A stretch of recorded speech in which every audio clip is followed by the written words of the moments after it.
Welcome to the Geek to Geek podcast, where I'm Beej, and I'm not here with Void again. This week we have Katie from the Tea Time podcast with us. Say hi, Katie. Hello. Hello. Every time I hear someone say that, it reminds me of Jon Stewart's Nancy Pelosi. Hello. I don't know if anybody ever watched that on The Daily Show, but it was it's one of my favorite things. Whenever I hear someone say, it's like, hello. That's what I think of. It reminds me of Mrs. Doubtfire, to be honest. Oh, yeah, that too. Yeah. There's an excellent episode of Fuller House that has a Mrs. Doubtfire reference in it, and it is in this newest season. It is ridiculous. So, anyway, that said, if you don't know Katie from the Tea Time podcast on the network, why don't you tell us who you are, what makes you awesome, what's your show about, all this? Well, I am one half of Tea Time with Katie and Chelsea, and we just talk about, so on the show, we talk about basically anything that we really, really like and kind of give it more of a female perspective. Because we talk about everything from like movies to TV shows to books to music sometimes to, it's really funny when I talk about something that I really like and Chelsea's just sort of into it. It's always really awkward. She's like, oh, it's great when, oh, sorry. She's like, oh, I don't really watch that. And I was like, oh, okay. And then you just keep going and rambling about it. Like that's what I end up doing with when I get excited about something and someone else does. Yeah. That's some of our best episodes have been just one-sided, where one of us is excited about something and the other one knows zero about it. So they're just there as a sounding board to ask questions if something either needs elucidating or clarifying, something like that. So those are still good episodes, though. It's fun to do like that. Yeah, we just recorded yesterday, so Saturday yesterday, about what did we talk about? I don't even know. Oh, Dumplin', the Netflix movie. Oh, and, yeah. I had just watched the 300th episode of Supernatural, and Chelsea doesn't watch Supernatural, and I am only casually watching the show now, but I like went off on this rambling talking about it, and she's like, you know what? She goes, why don't you just record like a 15-minute episode of you talking about the show? Because obviously you care, and I don't know anything about it, so just name it 112.5 and put it out. And I was like, oh, okay. Yeah, where you can do that and she doesn't have to listen to something she doesn't like or know anything about. Exactly. That's awesome. Exactly. Did you like Dumplin'? I gotta ask, because I haven't seen it. My wife did a girls' night to watch it, and they enjoyed it. Did you? I loved it. You'll totally understand once you listen to the Tea Time episode, when Chelsea just lets me have free reign talking about the guy that's in the movie. Yeah. And that's, you talking about taking a female perspective on it, like all the stuff that you like. Like, I really, really like that. Like, that's one of the reasons that we love having you in the network is I don't want to say just for the female perspective, not like that you're the token ladies. It's that the entire thing is that we wanted non-vitriolic, like hyper masculine, angry nerd podcasts, and your podcast is so not that as far away from that as we can get. So I love the way that you guys do that. I was just looking at an episode. Well, not an episode. I was looking before you and I even talked, before we recorded, about BTS coming to the States for the Grammys, that I was like, I really need to go back and listen, because I haven't listened to the K-pop episode that you guys did a while back. Geez. And I was like, I really need to listen to that. I saw the BTS stuff and I was just like, because I would trust you guys about BTS and K-pop way more than just about anybody else on the internet. So, thanks. So I got to listen to that. It's good. Sorry. So you'll like it. I hope so. I'm sure I will. So we that kind of segues into what we were talking about, what we're going to be talking about this week, because we both just love stuff. Like there's just everything that we get really excited about. I started writing a new blog recently and put it on the Geek to Geek site called Beej is Excited About Something and Wants to Talk About It, because that's pretty much my personality. And that's kind of the way that you are. You were talking about how you just need to, sometimes you just need to talk about things. And so basically it's pop culture. Like, why did we get into pop culture specifically? What is it about this stuff that we like so much? And when we were brainstorming ideas and I was trying to think of what we could do as a topic, it came up because in my mind, because we do something like this where we're approaching all of these different topics instead of diving really deep into one, and just having this broad spectrum of pop culture. Like, what would make a person do that and love so many different things? So, like, why pop culture for you? It's kind of a variety of reasons. It's interesting because I was looking back at like thinking about how I used to approach pop culture back when I was younger. So I'm 32 now. And Okay. I was looking back as to when, I was in elementary, junior high, high school, how I approached pop culture then versus now. And I was, super into like Buffy and Dawson's Creek and Angel. And like I watched tons and tons of like super popular shows during the time.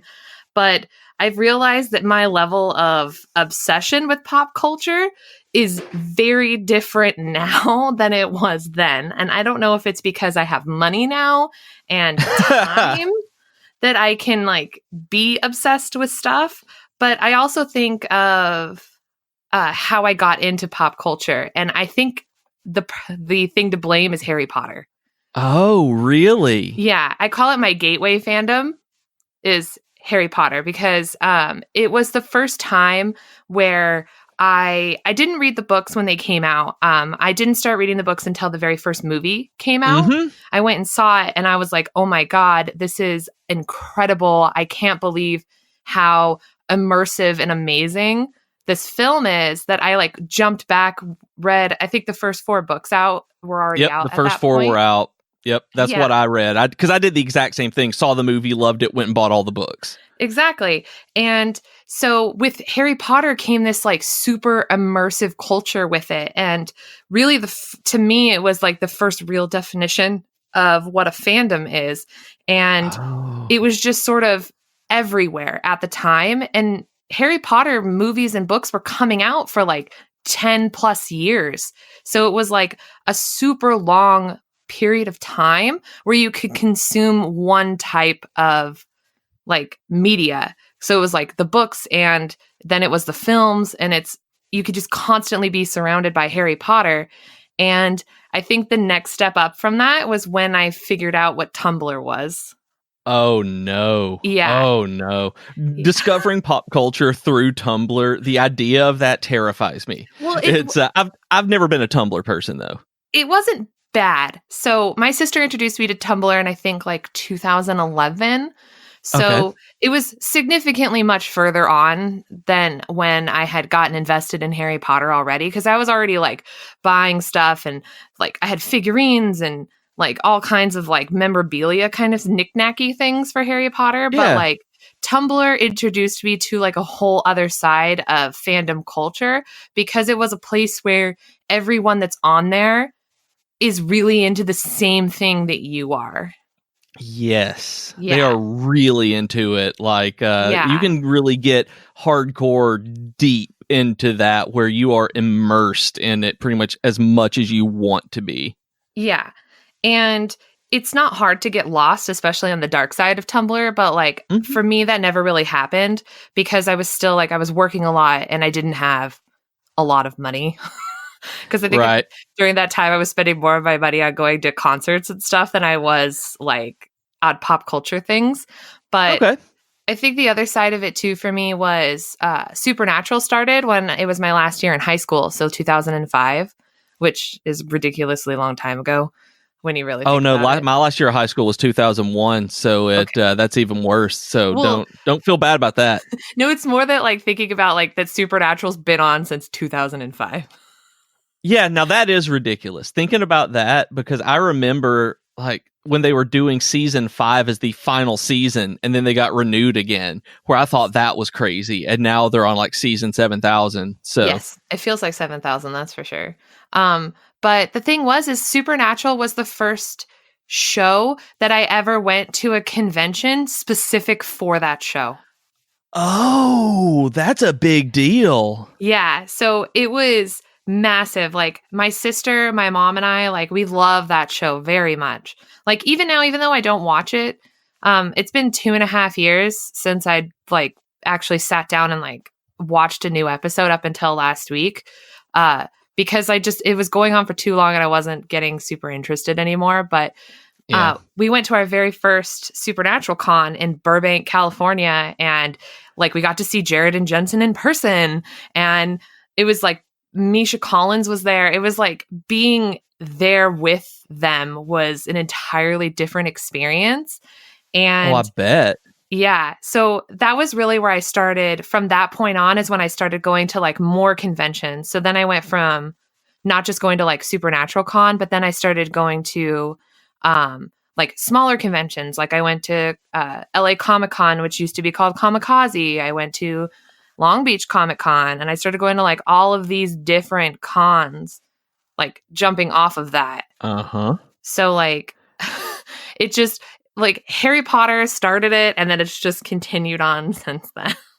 So is there anything in particular right now, like you've fallen off of Supernatural for that? I mean, Harry Potter is probably pretty solid if that's been your rock of getting into it, kind of like Star Wars is for me. It's like even when I get out of it, there's still that subsurface level of, keeping everything else afloat, no matter what it is. Like, is there any main one that you have right now? Any fandom that you're really invested in?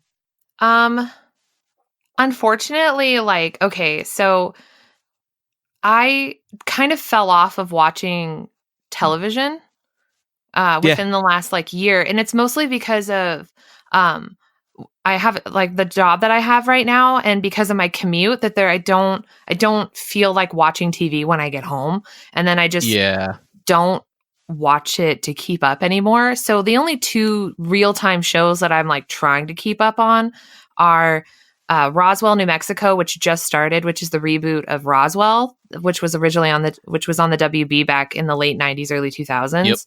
And I'm loving that show like so much. And I'm really surprised how much I really like it. And Riverdale. Now, you said it's a reboot. It's not a sequel to it. No, it's a reboot. Yeah. Okay, I wasn't sure on that. I keep seeing the commercials in Crazy Ex-Girlfriend, and so I wasn't sure which it was, and I never bothered to look it up. It was one of those things like, I'll look it up eventually. But with you saying it, I didn't realize it was a reboot of it. Okay. Yeah, it's a reboot. So basically what they did was it's the same basic storyline. They just made them older. So in the original series, they were in high school. In this, it's about 10 years after they graduated from high school. So they're older, like, Max, who's one of the main characters, works for the sheriff's department, so he's a cop. And then Liz is a professor, but she's working at her dad's diner. And then they also they made it more diverse. So like the original cast was like a bunch of white kids. This one is not. So it's great. So they can actually deal with social issues. They can deal with adult topics now. Kind of really modernize the take on it.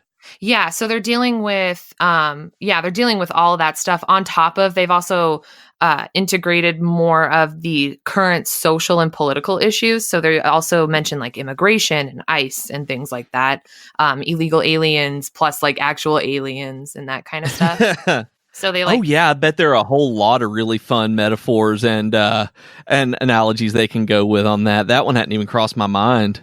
Yeah, so they're doing really great with that show, and then I'm unknowingly interested and addicted to Riverdale for who knows what reasons. I see you post about it, and I just can't. Like I've never seen a full episode. Let me put that out there. I've never seen a full episode, but literally every clip I've ever seen is a hard pass. But I hear so many people love it. That's the thing. It's like I don't doubt that it's a great show if that's what you're looking for. It's just so hard for me to be like, I can't sit down and do it. I just can't do it. It's super over dramatic. It's like this generation's Dawson's Creek, which was hilarious that somebody had like made that comparison. But oh man, it would be like if Dawson's Creek was made now, it'd be like Riverdale, to be honest. You're right, yeah, because Dawson's Creek is super 90s. Like you cannot escape the 90s in it. So yeah, I can totally see that. Because at the time it was so high drama for us, and now it's like, oh, you're so cute. Look at you, Van de Beek. I still love Dawson's Creek even now. Like I'm super, super addicted to Dawson's Creek, like I am to Harry Potter. So I haven't seen Dawson's Creek in so long, but I loved it. I'm listening to a podcast. I talk about it all the time. I'm sure you hear me talk about it all the time on Tea Time, which is Dawson's Speak. a podcast Uh-huh. about Dawson's Creek. And I actually am like, I'm becoming really good friends with one of the co-hosts, Tracy, because she lives in Los Angeles. So like she and I meet up once a month for dinner and like Oh, cool. talk about Dawson's Creek because she can't talk about it to her co-host because he's watching the show for the first time. So she and I meet up and talk about spoilers. That's what we Oh, do. that's awesome. That's fantastic. Like that kind of thing is why I love podcasting, is being able to meet those kinds of people and actually make a real world friendship with it. Yeah. I'm like, I love that because Tracy listens to Tea Time too. And so like we talk about our podcast and like, I love that that's how I met her is through the podcast. It makes me really happy. But That is awesome. oh, what you asked me about more. So like, well, with that, like you're meeting her through the podcast. Mhm. You're into these fandoms. You're right now into Roswell, and you've always been like in a fandom. So since once you found it, you were doing fandoms. I mean, that was your thing. Mm-hmm. When did this transition from just going to cons into like, did you blog first or were you podcasting? Like, how did you get into doing what you're doing right now with Tea Time? Okay. What led you there? So this actually all started in grad school, my first year of grad school, actually, which I had gotten into live tweeting episodes of shows on the CW. So like Arrow, The Flash, Supernatural, Supergirl. Like I was really into live tweeting and getting like a lot of times like my tweets would get liked or retweeted by the TV show, which was always like, I'd always get really excited about it, which is always like kind of dumb, but also like really amazing at the same time. Yeah.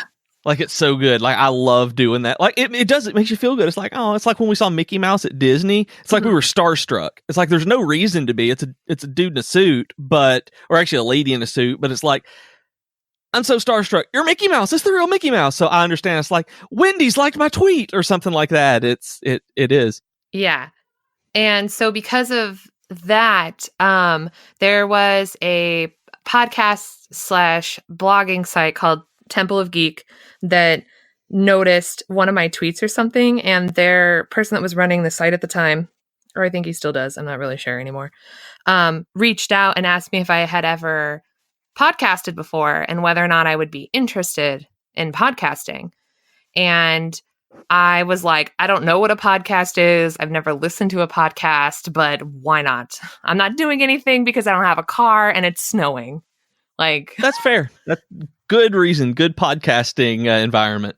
Yeah. So I started doing podcasts with Temple of Geek for a short time. And then I didn't initially blog. I was just going to do podcasting because I didn't think I had the time between like class and work and stuff. Yeah. But an episode of Supernatural aired that like really made me super angry because it had a character death that was just, it made me so like, I'm still angry thinking about it now. And it's been like years. And so I was like, hey, can I write a blog about this? Because I'm like angry. And he was like, sure, go ahead. And then like I wrote this blog and it was like one of the more popular ones that was on the site at the time. Awesome. And from then on, I started blogging more. And then when I was the only person who lived in California, because like I was in Connecticut at the time, but I would go home for the summer and during con season. So he asked me like, oh, do you want to start doing press stuff, like press passes and all kinds of stuff? And then I got like super into that. And like I have like hanging above my desk, I have all of the press passes I've ever gotten. That's awesome. So I have a ton, and I've been to like a bunch of different cons as press. I've been to things that I probably shouldn't have gone to as press. But that's how I like got super into like blogging and then being a part of cons and like going to cons and like learning how to be sort of a press person. Kind of. That's really cool. Yeah, I don't do any of that anymore, which is like, I mean, I could start blogging again because I can blog on the Geek to Geek site, like the Geek to Geek. Yeah, absolutely. Site. So, but I just haven't like, my problem is like it's not like time, but it's more like making myself commit to doing something on a regular basis. Yeah, that's the hardest thing in terms of blogging. Like podcasting to me is easier than blogging Yeah. because you can sit down, you can talk. I don't know why, because there's a lot more that actually goes into podcasting to do it well, in my opinion, in my eyes, my experience at least. And but blogging for some reason feels like so much more of a commitment, and I can't really place my finger on what it is other than just that it's writing. I think it's more that you have to like think more about how you say things, whereas this is more of just like a conversation, like because you're talking to another person or you're talking to the audience. Whereas like blogging, you have to write it in a way to where, like, I don't know, it's harder. It's just so much harder because you have to think harder. You're thinking harder about what you're going to say, and then you get concerned like, oh, I shouldn't have said that, and you have to like, go back and erase it and Yeah. fix it. And then there's like, oh, I have to also include media, like pictures or videos. And like, I have to think about what picture I want or what GIF I want. Like, I feel like it's a bit harder. Like podcasting, like it's more difficult behind the scenes, I feel like, than it is having this like talking to you. Like that's not super difficult because like, it's just easy to talk. Whereas like editing and making the post for it and making sure that the audio sounds nice and like all that stuff is harder than just Yeah, it's talking. way harder. I'm so glad for Void taking care of that. So when I've been doing this over the last few weeks, the audio has taken a considerable hit, and that is because I'm not good at it. So I'm all about candor and having a conversation with minimal edits, so that because it sounds even worse when I've tried. So yeah, so that's I understand. I understand the work that goes in to make a good quality podcast behind the scenes. So with that, like, if you stopped blogging and doing that, where did Tea Time come in with all this? Like, what got you podcasting? If you're not doing it with Temple of Geek anymore, why do Tea Time, which is a pop culture podcast? So when I started with Temple of Geek, I didn't actually know Chelsea. Okay. So Chelsea and I met through mutual friends, and we sort of bonded because she got angry at me for watching the Veronica Mars movie and not ever having seen the show. So, oh yeah, you should have seen the show first. well, I mean, it didn't make the movie any less entertaining. I just didn't understand some of the stuff. So, right, the context was completely missing for you. Yeah, I mean now, because like I watched the whole show, and now I'm just like, it makes me love it even more than I had already loved it before. But the thing is like Chelsea got mad at me because Veronica Mars is one of her favorite shows. So she gave me her DVDs of seasons 1-3 and her phone number. And she's like, text me while you're watching it. And I was like, this is a mistake. Because she ended up getting for like a month, she got like broken text messages of like, oh my God, this is so great. And she's like, what are you watching? And I was like, but I did like all this stuff. And I'm just like sending her broken messages of things. She's like, what episode are you on? What are you watching? What are you doing? I was like, you asked for this. Like, yep.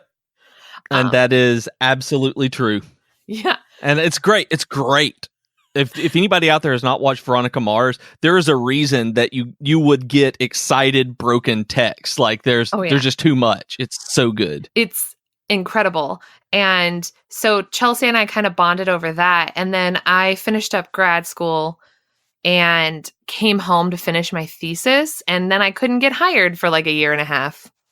So I was unemployed and Chelsea was semi-unemployed. So I decided I was going to watch Gilmore Girls, and that's her ultimate favorite show. So for about 6 months, Chelsea and I swapped off coming to each other's houses and watching Gilmore Girls together because she wanted to be there while I watched the show for the first time. So I get that. That's like how we like super bonded. And I got her into Temple of Geek as well. So like she was also podcasting, and then she was my personal photographer for cons. So like when we would go to cons or things, she'd come with me. And we were on Temple of Geek. I know this sounds like super awful. Like now that like every time I talk about it, it just sounds really bad. But like we were the only female voices on that show. And a lot of times we would want to talk about more feminine things. So like ships or OTPs or like characters that we really like together, things like that. Or like and they would get mad. They're like, oh, I don't want to talk about that. Ugh, I don't want to talk about that. Like legit mad, like Like, upset or irritated, I guess. Irritated. And so I sort of got fed up with it because I didn't get to talk about the things that I wanted to talk about. So like Chelsea and I started talking about like, dude, we should start our own podcast. Like, we've been doing this long enough. I think we could do it. So we decided, like, fine, let's do this. So we had actually gone to the movies to go see Me Before You and cried our eyes out in the theater, came back to my house and recorded our first podcast about That's that awesome. movie. Just kind of like that. Just like, we're going to do this. Yep. And my friend Joe, not Joe Hogan, but a different Joe. He's a reporter who lives in San Antonio now, Joe Galley. I had told him that Chelsea and I were going to start a podcast. And he goes, oh, you should call it Tea Time. And that's where the name of our podcast came from. That's awesome. Because I'm jealous of that because it took Void and me so long to find a name that we really liked and wanted to go with. So that's having one that just kind of comes by so easily. It's like, I'm so jealous of y'all.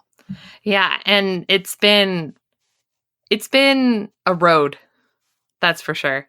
Since we started. Just a road. Yeah. I mean, it's been great because the podcast has become the one way that I know I'm guaranteed to talk to Chelsea at least once a week. I talk to her all the time, but like have face-to-face time over the computer with her once a week is because of the podcast.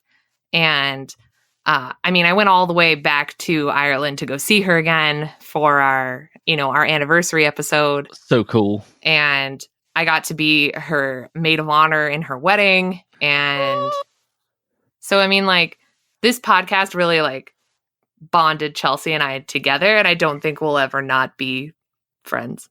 So that's amazing. And I feel that way about Void, that we had known each other, we had never like hung out in real life, and we still haven't to this day.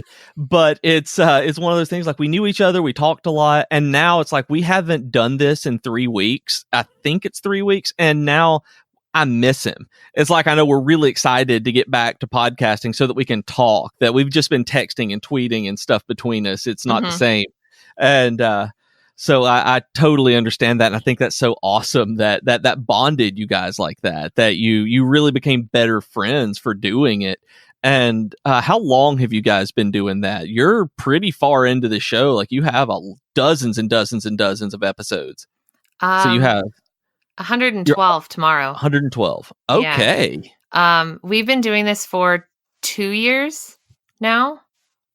I think it'll be 3 in the fall because our first episode was posted right after the Gilmore Girls revival happened, because that's what we were aiming for was to post our show before it happened, because one of our first episodes was actually an interview that we did with the woman, Christy Carlson, who wrote the Eat Like a Gilmore cookbook.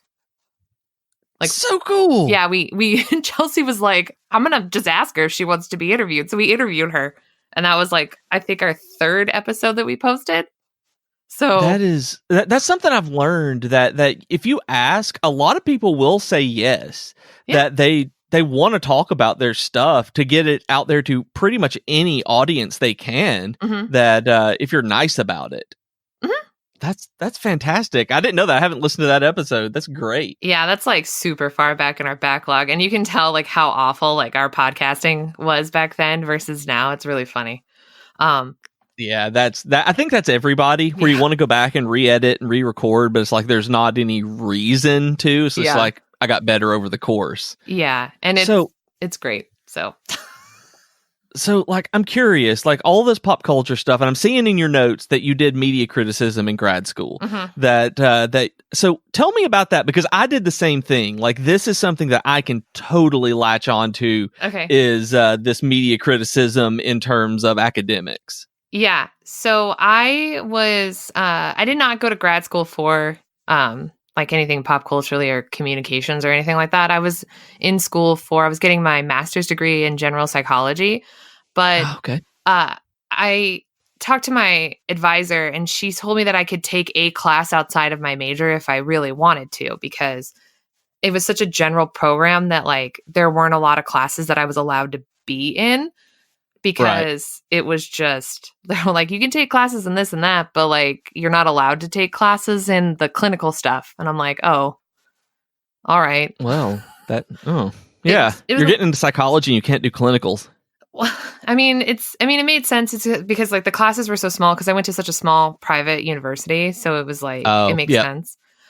So I found this class in the communications, like master's program called media criticisms. And I was super into pop culture, obviously, already. So this whole class, all they did was talk about, they'd spend a week on different shows, like different TV shows, and like talking about it from like a educational academic perspective. And it was one of the best classes I've ever taken. And I want to say just to everybody out there, like that if you have an opportunity to take a pop culture themed class and anything aimed at media and is doing academic work on pop culture and popular media, take it, because they have been, I'm 100% there with you, the best experiences in school that I've ever had.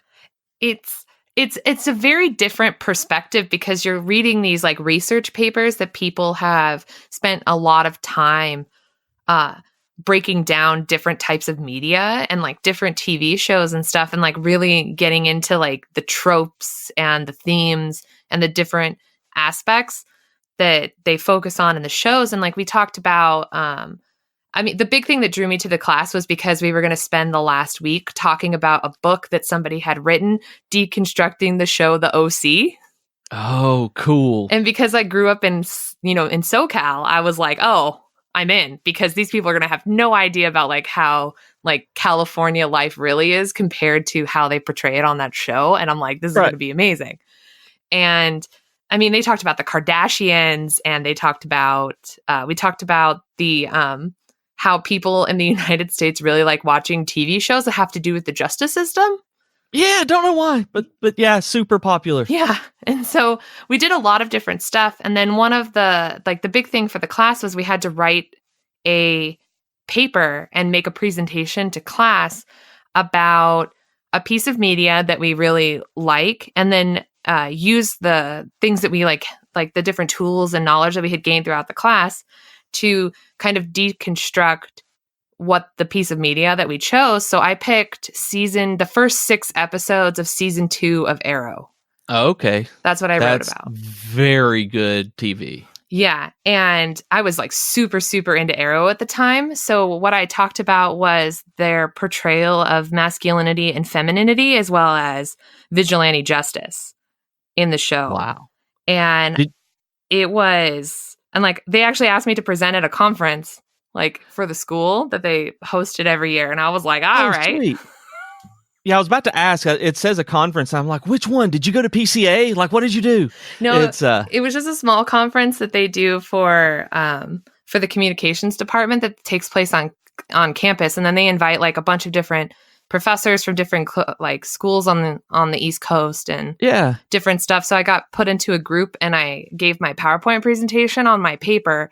And I talked about like how that show pushes more of like portraying masculinity as like in the forefront. So like that's why like Stephen Amell always never has a shirt on for like unknown reasons. Like, oh, he doesn't have a shirt on, but why? Just 'cause. And like let's watch Stephen Amell do a Jacob's Ladder for a while. Like, okay, you can have this discussion while doing that. Of course you can. Yeah. And so, but the big thing that I was pushing in my paper that there's a paper that I read by Susan Douglas, and it was called Warrior Women in Thongs. That was the name of the paper. That would be awesome. And it talked about the portrayal of women in strong leading roles. So it talked about Wonder Woman, Xena, and Buffy, and like some of the other ones, and talking about how you can have strong female characters like that doesn't sacrifice their femininity for their strength. And sometimes they use their femininity as a way to like mask how strong they are, but it doesn't take away from their character. And I used it to describe Katie Cassidy's character and Felicity, because Felicity was like that, where like she was a brilliant computer scientist and just amazing in every possible way, but she wears like short, tight dresses and like some of the clothes that she wears. And that doesn't take away from like her being like a super smart badass. So not at all. It adds to it in so many different ways. And they end up working with that throughout the show. Mm-hmm. And I don't know what you ship on that show, but one of the things that actually made me stop watching Arrow was when they put Felicity and Oliver together. How dare you? That I hated it, that they needed to just be friends. There was no reason for them to be romantic when there were so many other romantic avenues that they could have taken them. So I was like, you're just falling into a cliche on this one, guys. And it actually put me so far out of the show that I stopped watching it. How dare you? I know. Felicity forever. No way. So I was kind of the same way in that when I discovered all of this, except it wasn't, except I ended up where you were, where it was the TV discussions and really digging in on particular arcs and ideas. When I was in college, my first freshman composition class used The Dark Knight Returns, the Batman comic, as a textbook in there. Where I'm not sure how your freshman comp classes were, but did you guys have like essay readers and things like that you read and then wrote responses to? Yeah, but it wasn't cool like that. Yeah, one of ours turned out to just be The Dark Knight Returns. And so he was teaching us how to analyze literature through this to be able to talk about issues that were presented in it. And then the next semester, it was all comic books that he did an entire semester on The Dark Knight Returns, Frank Miller's Daredevil, Sandman's Dream Country, I think was the one with Midsummer Night's Dream in it, that we did, Will Eisner stuff, just all sorts of comic related stuff. And I realized that I could do that for a living, that this professor was teaching at the college level comic books. Like my entire semester was comics, and that really put me on the path of, if I can do this for a living, and I've loved this kind of thing my entire life, that got me into pop culture more than just being a nerd about video games or anything else. It's like, I can finally look at this stuff that I love and there's value to it. Wow. I wish my classes had been like that. It was super awesome. And so as I was teaching, like for me, that had always stuck there, that there was value in it. That was the big thing that Dr. Buchanan had really drilled into us, was that there was value in looking at this stuff. Kind of like your media criticisms class was like teaching you to look at like the portrayal of masculinity and femininity in Arrow, that there is something being said there and they're doing this purposefully. So as I moved forward, for me, it was the value in it's like, we have to be the gatekeepers of this stuff, that somebody has to look at this. Like, what is classic literature now?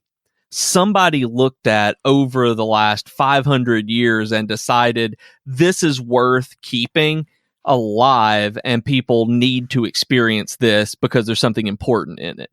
And that's what just thinking about that alone made me want to get into pop culture stuff, to be able to say and be part of the conversation of, we need to talk about this more, or this is garbage and we need to forget about it.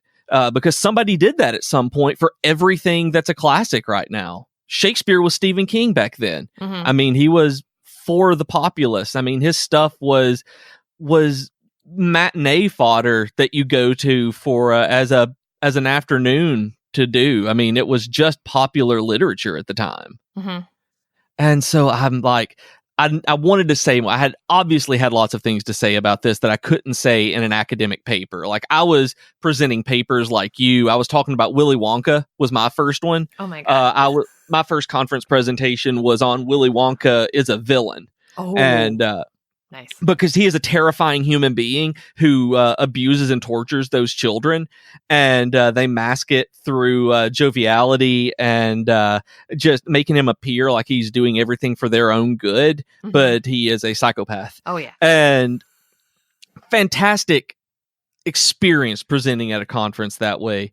And so I wanted to blog about this stuff too. And so I started, that's where I actually got the Professor Beej name.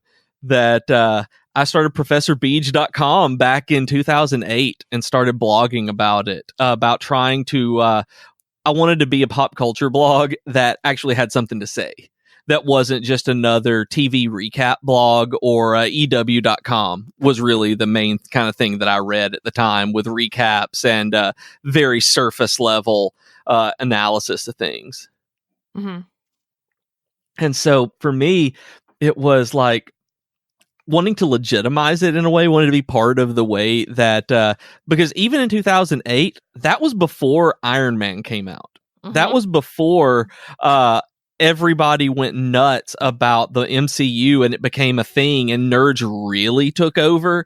It was like, I really wanted to show that we were just people, that there was worth to what we were doing. And it made me really, really excited to get involved in these conversations. And as I kept doing it, it was moving forward into where we are now with all of this, where nerds are the popular ones right now. Like this is a bubble, I have no doubt. Have you thought about that before? Like all of the nerd stuff everywhere, that it's going to collapse again sometime soon? I really hope it doesn't, because we worked so hard to get ourselves out from being made fun of. Yeah, I know. I'm just so afraid that it's a bubble, like the tech bubble in the late 90s. Like I'm really, really hoping that it's not, because I just can't help feeling that it is, like, because we're getting so saturated with it, because there's so much Marvel, so much DC, so much comic book superhero stuff. But it's like, as I watch this stuff happen, it's like I constantly had things to say. So I kept blogging and blogging about it, and wanting to just talk about pop culture. Anything I had to say, I wanted to do it. And that is, I don't know how much like marketing and stuff like that, like you've looked into for like what you need to make a successful blog and podcast and all that stuff. And out there, the listeners as well. But I've always heard that you need to drill down into a very specific niche, that you have to have a very narrow focus to be able to truly succeed with your project. And I wanted to talk about pop culture. I love everything. It's like I like all this stuff, and I want to talk to people about it. Kind of like you were with Chelsea. Mm-hmm. It's like, let's talk about this. And so that's really what got me to the podcasting part. Like it was, I know that people who have listened to us before had us mention, and it's like, we didn't want to be two negative Nancys on here talking about like how much we hated the stuff that we loved. Like that's what I love about y'all's show, is that you don't talk about you don't talk about how much you hate it. Like there's so many people whose YouTube channels and podcasts are based around, here is this property that we care about, this is why we hate it. Like this is what it's doing wrong. And I'm like, why do you focus on that? It's like there has to be a positive to all of this. Like there you don't have to hate things to be able to love them. You don't have to be this angry pop culture person. And I think that's a stereotype that all of us need to try to get out of. Yeah, I mean, it's okay to be mad about something that you love, especially when things change, but it's being angry about it in a constructive way, where you can be upset about something but still be happy about it.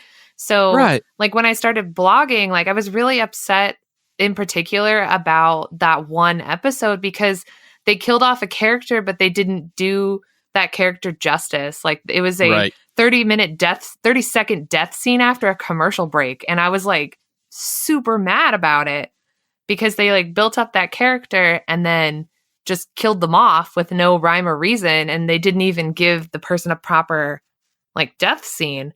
So for those reasons I was mad, but it didn't make me angry at the show itself. It was just more like, oh, I'm just mad about this one episode. And I have things to say because like they should have done it better. And like, but we all, it's, hindsight's 2020. Like there's always you could have done it better, but there's no changing it. Like they couldn't fix it.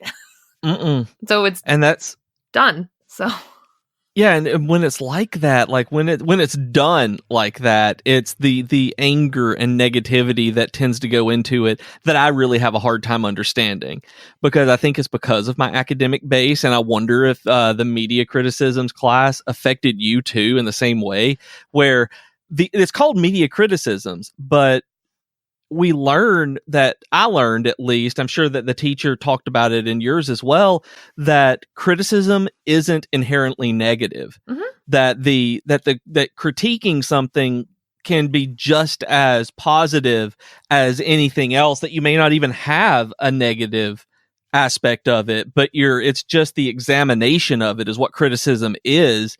And so many people, whenever you don't understand that you can be critical without bashing something. And I think that's a big part of pop culture studies and even the pop culture community, is that they look at, we need to be critical of this being negative, but being critical of something doesn't have to be that way. And it's hard to get that across to people. Yeah, I've learned a lot about like fandom culture and stuff over the last like decade. And there's a lot of toxic fandom culture out there. Like Chelsea and I did an episode about when fans react badly to something in a piece of media that we like. So we talked about like how fans react so negatively to things. And whereas like a lot of people are just kind of like, okay, but like we don't get to make those decisions. Like that's not our choice. Like we can either just like it or don't like it. Like just take it for what it is. And I've learned a lot about like how toxic fandom culture can be since I've gotten into K-pop, which is like an entirely different thing that I've ever experienced. And like I stay out of it, but like I hear stories about things that like people have done to like other people that like bands, like if you like a particular person, and like, you know, how some fans actually treat the band. And I'm just like, these are people. Man. See, and I know nothing about that. That's part of a fandom that I've known there's drama there, that I know there's a bunch of that I know zero about. I've never even looked at it. I've just heard about the fringes of it, how intense the fandoms can be. It can be overwhelming at times, because like I actually experienced just how toxic it can be when I was watching Once Upon a Time, because there are some fans that get really into a ship that's maybe not part of the show, so it's like not canon, but they like stick so heavily to that when they put the actual people that are together in the show that are not the ship that you like, that they get like really mean about it and like attacking the actors. And I'm like, it's not their fault. Or like bringing the viewership of the show down. I'm like, you're just going to get it canceled. Like, what are you doing? Yeah. Yeah, and that's exactly what I'm talking about with the being negative with the criticisms. Yeah. It's stuff like that I do not get. No, it's like, can't we just be happy that we get to consume this media, and you can be mad about it, but like you don't have to be like mean about it. Like just be mad and then move on. I think that's a really, really good. That's going to be the quote for the episode, I believe. Don't be mean, or just be happy about it. I mean, that sounds great. It is. I mean, like that is like the best way to approach life, in my opinion. It's like there's no reason to be mean, just be happy about it. Like I feel that way about The Last Jedi. I actually stopped associating myself as a fan of Star Wars online and in conversations with people because of how poorly people were acting about The Last Jedi, that I didn't want to be lumped into those angry people. That's a lot of nerd rage. And it wasn't just because I liked the movie. What was that? I'm sorry. I said it's just a whole lot of nerd rage around the Star Wars like fandom. Oh, it was so much. Oh, it is. I saw there's still so much out there, and if you're a listener and you don't like The Last Jedi, I totally understand. Yeah. I'm not talking about you.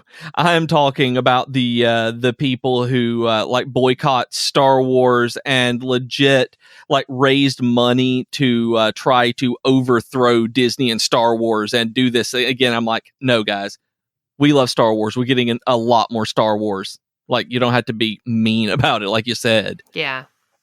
It's unnecessary. It is. I mean, I don't get that.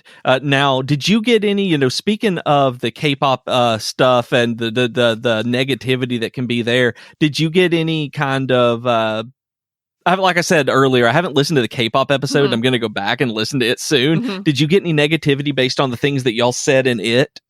We didn't hear anything. I just think it's because K-pop just like exploded here within the last couple of years. Mm-hmm. So it's still relatively new, and it's like the thing is that like K-pop is kind of this like niche that hasn't really pushed over. So I don't know if people are tired of listening to us talk about it. Like we did the one episode, and Chelsea and I talk about it all the time, and Right. we mention it in our geekery mostly every week, mostly because like there's so much to consume that like I'm still like working on it. And so we talk about the things that we are super into and like, and then we just kind of move on. So we haven't received any negativity from it, which is like great, because like I'm very scared about the day that I receive some sort of negative. Like we've gotten one negative criticism, I think, like throughout our entire podcast, and it was only from a person who thought I was spending too much money. Well, that is, I understand that. It's like, yo, what are you doing? I get it. It's like, But- maybe you need to chill. But like it's been interesting, especially like because it's still so new, and I'm sure that like my family is sick and tired of me talking about it. So I try to like keep it within the chat that I have with Chelsea and our friend Dee. And I hang out with Dee a lot so that we can like K-pop fangirl all the time. And we go to a music store in Koreatown that only has K-pop stuff. So like I've found the people that I can like fan out with, fangirl with, and then I just sort of like keep it there. Like I try to keep it there. But I understand that. Like I feel people did that with me and Hamilton, because I seriously went a full year where there was nothing else that I listened to other than the soundtrack for Hamilton. Like that's all I listened to. Like if something was on, obviously I listened to it. But when I purposefully picked music to have on, always Hamilton. Whether I was running, whether I was driving, whether I was wandering around the house, Hamilton. And I know people got really tired of listening to me talk about how amazing it was at that point. So I understand the K-pop sentiment there. That it's like, dude, I know Hamilton. Yeah, and it's like, dude, we know you like BTS, and I'm like, I know. They were like, stop talking about it. I'm like, okay. And of course, it's BTS that you like. You can't like. You have to like the big one. Well, they were like the first ones that I like started with. Right. Okay. But trust me, like I am a like hardcore into this newer band that's only been out for like 100 days called ATEEZ. Wow. That was the group I was trying to get tickets for, that I was like super overly like having a serious anxiety attack over, and then I didn't even get the tickets. Yeah, y'all listening don't that is an in joke or inside story during our Geek to Geek Slack that we have. We were talking about it, and she was super intense about these tickets that she needed to get, like timing and like we were talking to her, trying to talk her down a little bit. You were, and like I just like, it was more like, it wasn't just that like I really, really wanted the tickets, like I did, but it was more that like other people were counting on me to try to get them tickets too. So I was like super anxious about it. And like, I've heard all these horror stories about trying to get K-pop tickets. So I was like anxious about that, and then anxious because I had to do it at work. And like, I had to like try to be on 2 computers at once to try, like, it was a whole mess. And I completely like talked about it on the podcast. And it's, I haven't listened to that, so I cannot wait to hear that on y'all's. So like with that one, like they sold out before you got them, right? It was crazy fast, right? It was. They didn't cap it at pre-sale, so like how many tickets people could have at pre-sale. So they actually added additional tickets in the middle of pre-sale because they're like, oh, it's been super popular for pre-sale, and I was like, oh, this is not gonna like go well. No, that's not going well at all. It was so the website crashed, like their servers crashed, and then by the time they came back up, the show was completely sold out. And like everyone on Twitter on the same thread were like, oh, well, did you get tickets? No, I didn't get tickets. Did you? And there was like hundreds of people that were like, no, we didn't. Nobody got tickets. So the show was basically sold out at pre-sale. They just didn't tell anybody.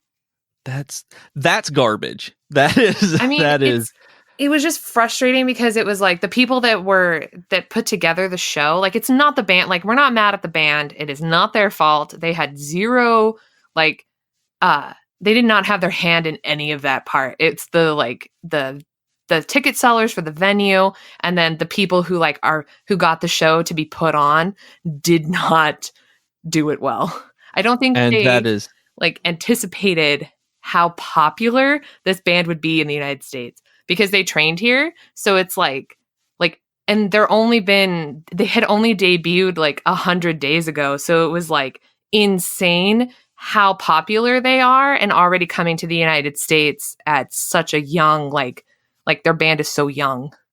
And selling out like that they just didn't anticipate it. So maybe the next one will actually go well and you'll be able to grab them. Oh, I'm hoping against hope that they go to KCON, which is the Korean pop, the Korean pop and drama convention that they do here in August.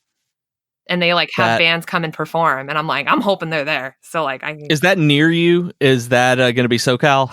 Oh yeah. That's at the LA. Okay. It's at the LA Convention Center. I'm all over it. I already told my friend, I was I'm going. Man, the idea for me being from the South and the way that we have our convention centers and stuff like that, they can get crazy huge. We can get, 20,000 people, all this. But the idea of the LA Convention Center just gives me the heebie-jeebies just even thinking about that many people. I can't even imagine what KCON would be. It was actually they were telling me, my friends went last year and they said it actually wasn't that bad, that it wasn't anywhere near the size of say Anime Expo, which I went to, which was insane. And I'm going to San Diego Comic-Con this year, which draws 150,000 people into the same building. And I'm just I'm already anxious about how many people are going to be there, but I already got tickets and that's the first step. Yeah, I've always wanted to do Comic-Con, and I've always wanted to do Comic-Con in theory, I guess I should say. It's in reality, I'm not sure if I would enjoy a single second of it, but if given the opportunity to go, I'm sure I would. But I also I don't know if I want that. But I've always heard people have a great time regardless. I mean, even if you have a miserable experience there, you're going to have fun having that miserable experience. It's about what you want to do. If you're about panels, then it's just going to be a whole lot of you sleeping on the ground and waiting in line. And I'm not about that. I'm too old to be sleeping outside on the floor. So I'm not even concerned about going to panels. I just want to spend my money on crap I don't need. That's what I want. To do. I understand that. And I get to hang out with Steph, who's a listener of the network shows. So I've never met her before. So I get to meet her in person. And then I get to hang out with Joe from Geek to Geek, the Geektitude podcast. So I get to hang out with these people that I just adore. So it's going to be a great experience. Regardless, it's going to be fun. And I mean, I guess that's a good place to really stop the main discussion. It's just that's the entire point of pop culture. What you just said, getting to hang out with people you adore, that is why pop culture, more than anything else, all of this, the last 57 minutes and 36 seconds of this have been, that's why. That is why we do this.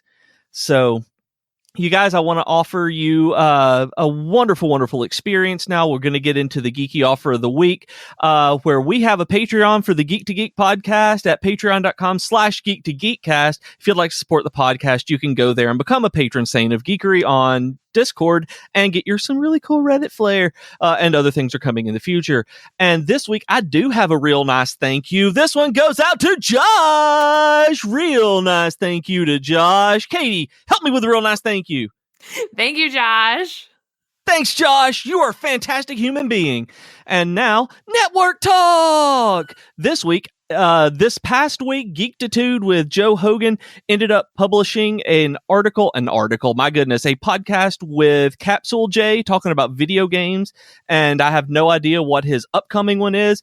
Tea Time with Katie and Chelsea is going to be... What is it, Katie? It is about Dumplin', the Netflix original movie Dumplin'. That's what it is. And Dolly Parton. That's Dolly Parton, right? It's about, so there's a bunch of Dolly Parton stuff in it, and it's a cute love story based on a novel. It's great. Oh, I didn't know it was a novel. That's awesome. Yes. That's great. So listen to Tea Time, and you said that comes out tomorrow? Yeah, so it's Monday, whatever tomorrow is, the 11th? So the 11th. Okay, so 2 days ago, when you're listening to this, that podcast is out. So listen to the Dumpling. You can always catch Capsule J streaming on Tuesdays at 8 to 11 Eastern, and sometimes on the weekends. And Troidal Power is streaming most weeknights, sometime after dinner. So the network is fantastic, and give them all some love. So what have you been geeking out on this week? I mean, we talked about pretty much everything you geek out on in life in general. So for weekly geekery, what are you geeking out about right now? Oh man, I've been super geek for the first time in a long time. I caught up on Roswell, like I mentioned, Roswell, New Mexico. So great. Watch that show. It's on the CW. I watched Supernatural's 300th episode. So nuts. And so nuts it's at 300. I know. And they had a family reunion, and it was literally like one of the best episodes ever because it's something I've been waiting for 12 years. And it was worth every moment. I cried. It was beautiful. I'm sure I would have cried too. Like, I've seen enough of the show. Like, I've probably seen one season's worth of episodes across all of them up to like season 6 or 7. And so it would make me cry. Oh yeah. Like, I know that if I saw the 300th episode like that, it would make me cry. It was amazing. And I also, I went to a concert and I saw Jesse McCartney, and it was amazing. Nice. And I will be this current week. When does this episode come out? This one will come out Wednesday night at 7. Okay. Well, the day after this show comes out, I will be spending my Valentine's Day with Brendan Urie of Panic at the Disco at a Panic at the Disco show. Oh, that's so awesome. I love Panic at the Disco. Me too. So much. It'll be my third show in like 6 months. So I'm like really excited. Man.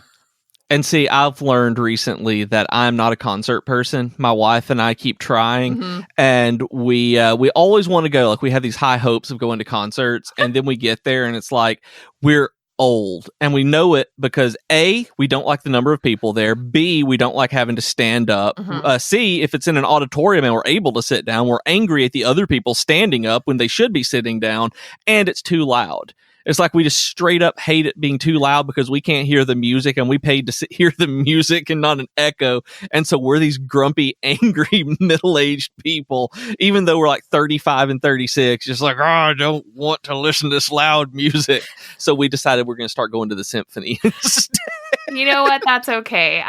I've been a concert person for a very long time. So like, I'm trying to hit a goal of 10 concerts this year, and I already have 5 concerts that I've purchased tickets for. So, and my counselor actually is doing that as well. She has a goal of going and seeing a concert once every month. That at least once a month she's going to see a concert she wants to do and treat herself. So I'm really happy when people do stuff like that. It just sounds like torture to me. So I'm glad that you enjoy it. I'll enjoy it for you, Beej. Don't worry. Please do. So is that it? Is that all you've been doing? I mean, that's a lot. That's, and just too much K-pop. I'm going to watch the Grammys tonight because BTS is presenting an award, which is like extremely amazing because it's the first time a K-pop band has been invited to present an award at the Grammys. So it's like a big deal, and I'm not going to miss it. No, I don't blame you. That was what got me looking at K-pop stuff before we started recording today. And while I doubt I'll watch it live, we may pop in and out, like looking at it. I am absolutely going to watch the K-pop, the BTS, not production, presentation. Their presentation and performance. Performance. I don't is the know word. If they're performing. I don't know. Oh, are they not? I was hoping they would perform. I hope so too, but you can look up, they have tons of performances. You should look up, I'm going to send you a video off pod. Yeah, send me a video. I want to see a good BTS video because I have no idea where to start. Okay, I'm going to send you a good one. Don't worry. So for my geekery, I'm going to be watching some BTS videos and seeing about that. I am all in on Persona 5 again. I beat Kingdom Hearts 3. I've stepped back from it. I can't honestly remember. Do you play a lot of games or any at this point? So I did this thing where I was going to try and get into video games because my friend let me borrow their Nintendo Switch. and I was playing Zelda. Right, yeah. And then he took it back, and I also hadn't been playing it, so I'm sort of in this like back to not playing video games anymore thing. You should get a Switch. That if you spend too much money on stuff, you should spend too much money on a Switch. Like I know. they're good things. Like if video games aren't your thing, that's one thing. But this week I went back into Persona 5. I don't know if you know a lot about the that series, but you may have heard us talking about it. It's like Void's favorite video game. And finally got back into it. Like the story has grabbed me, and I keep trying to get Austin to play it, and he keeps starting and stopping. Like he doesn't like the social part of it, and I actually really like just making the relationships between characters. So I'm super excited to get back into it. I've tried the first two though, and they are very much PlayStation 1 games from the 90s, and they're rough. Like they are. I like retro games, but those are. Whoo, boy, those are rough. And I started watching Grace and Frankie. Have you seen Grace and Frankie? I have not. It's on Netflix, though. Okay, you have? I have not seen it. Oh, you have not? Yeah. Oh, that cut out on me.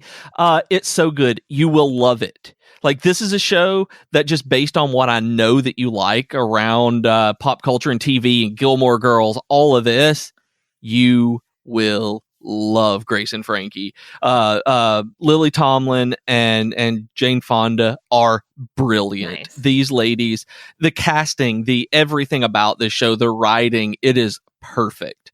That I started watching it. It was one of those when I had a lunch break, kind of watching a TV show, or when I finished up work, I just go crash on the couch and start it. I told my wife that I did, and she was like, I want to watch it too. So I've rewatched the first season now, and it's so good. Like it is good even on rewatch and still super funny. I cannot recommend Grace and Frankie on Netflix enough. Nice. But that's pretty much been me since I actually I watched the first season of Grace and Frankie twice this week. So all right, so that'll be it for Geekery, I guess. Katie, that is the end of the episode. Thank you for being here. I really appreciate you filling in for Void while he's been having life attack him. Thank you for letting me. I've always wanted to be on the show, to be honest. And so, unfortunately, you had to do it with me and not Void, where he has a much better time at hosting than I do. So I apologize about that. You'll have to come on and actually get on when he is there to be able to lead through and do good edits on you. He makes us all sound better. So where can people find you? Like they like listening to this. They want to hear you talk about stuff. They want to talk about pop culture with you. Where can they find you around the internet? So they can either check out the podcast. So we're kind of available anywhere you download podcasts. So Tea Time with Katie and Chelsea. You can check out our website, which is teatimewithkc.com. We're also all on all of the social medias at Tea Time with KC. And then if you want to personally follow me and get tired of me retweeting stuff about K-pop or politics or other things, cat videos. I also retweet cat videos, which is you can follow me on Twitter at Lady Catherine P. So you can do that if you want. Oh, all right, do that. The cat videos are absolutely wonderful. I'm right there with you. Mine's dog videos generally, though, but that's just because I follow more dog pages than I do cat pages on Twitter. So, with that said, you can write to us with comments, suggestions, or feedback. Our email address is geek2geekcast@gmail.com. You can reach us on Twitter at geek2geekcast. We have longer discussion threads on our subreddit at reddit.com/r/geek2geekcast. And we also have discussions on Slack and Discord where you can hang out with us there. And you can go to geek2geekmedia.com for invite links, and you can check out all the other shows on the podcast. If you want to just talk with me, you can find me at Professor Beej. That's Beej with 2 E's. And I will blog occasionally at geekfitness.net. So that'll do it for this week, guys, with your Geek to Geek podcast. Say goodbye, Chelsea. Not Chelsea, you're Katie. I don't know why I said that. Bye, Chelsea. Bye, Chelsea. I hope you're having a good day, Chelsea. Bye.